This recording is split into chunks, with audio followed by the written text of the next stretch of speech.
tal? Aquí estamos en la bodega Hermosillo. Les voy a mostrar ahorita cómo le están dando servicio a las máquinas que llegaron entre la semana pasada y la antepasada. Llegaron con unas 8 o 10 máquinas.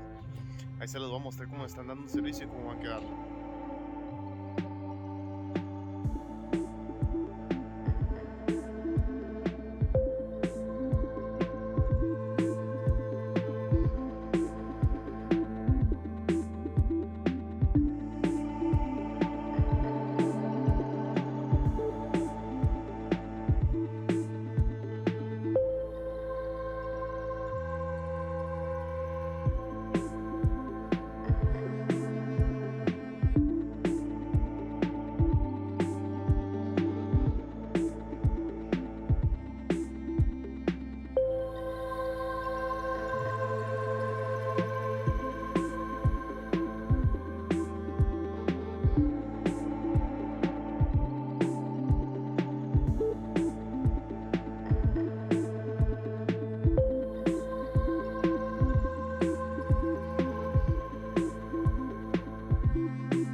Este torno Kuma es uno de los últimos que llegaron también.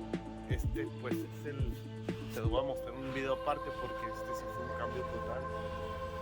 Muy buena restauración aquí en esta máquina. Ahí se los voy a mostrar ya en el siguiente video que vaya a subir. Impact.